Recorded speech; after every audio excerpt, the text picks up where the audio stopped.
Om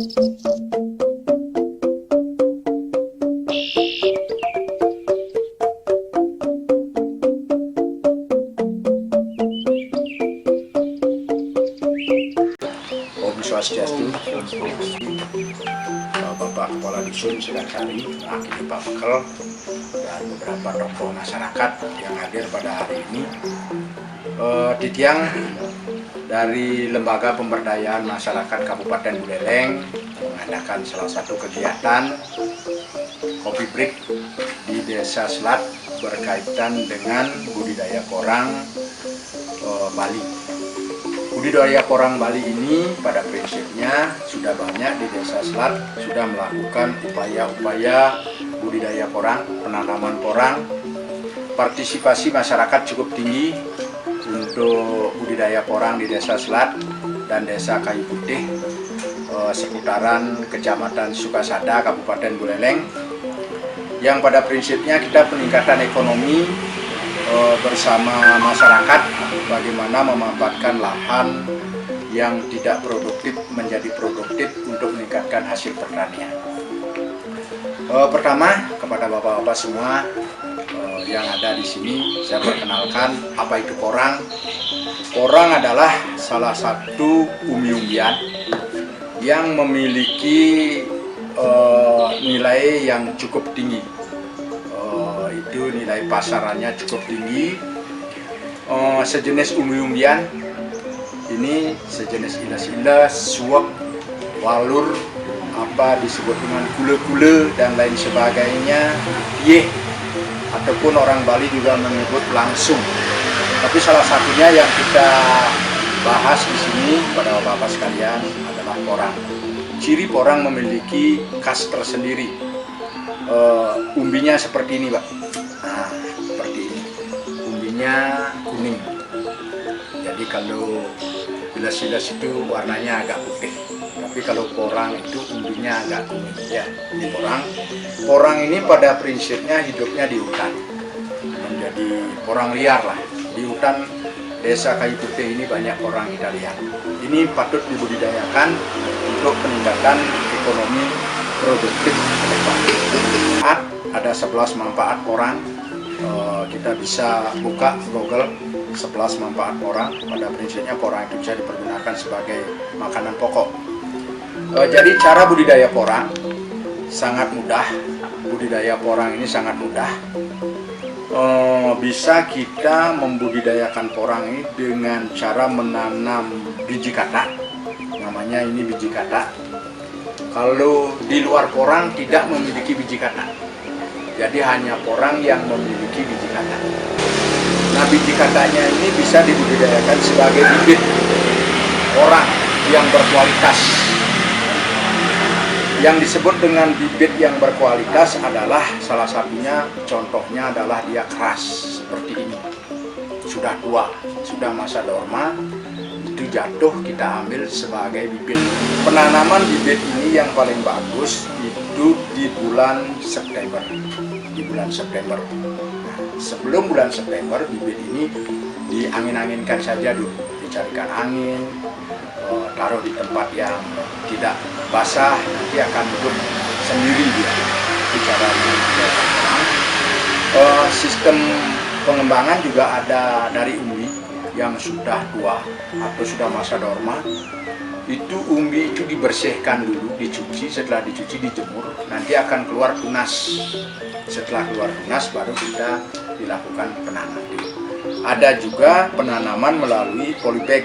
Jadi ini bibit dimasukkan ke dalam polybag, setelah tumbuh berumur 3 bulan atau 4 bulan bisa digunakan ditanam ke lahan yang kita akan tanam.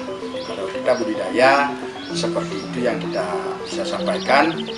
Berkaitan dengan pemasaran porang, jadi para petani itu kadang-kadang berpikir bagaimana pemasaran porang. Nanti kalau sudah ada hasil, siapa yang membeli? Kadang-kadang ini menjadi pertanyaan. Jadi sudah LPM ditunjuk sebagai pembudidaya porang oleh salah satu pabrik di Singaraja. Ini SPK, surat perintah kerja kami membudidayakan porang. Ini salah satu upaya untuk tata cara pembudidayaan ada di pihak kami. Bahkan kami sudah mendirikan salah satu CP yang namanya CP Indo Porang Bali yang akan mengadakan suatu kegiatan-kegiatan jual beli bibit, jual beli umbi kepada masyarakat, mempermudah bagaimana cara transaksi dan bagaimana cara menjual hasil produksi. Jadi tidak usah dikhawatirkan untuk penjualan bibit. Kalau umbi hasil panen ini per kilonya saat ini 9.000 per kilo. Jadi nilai porang ini cukup tinggi.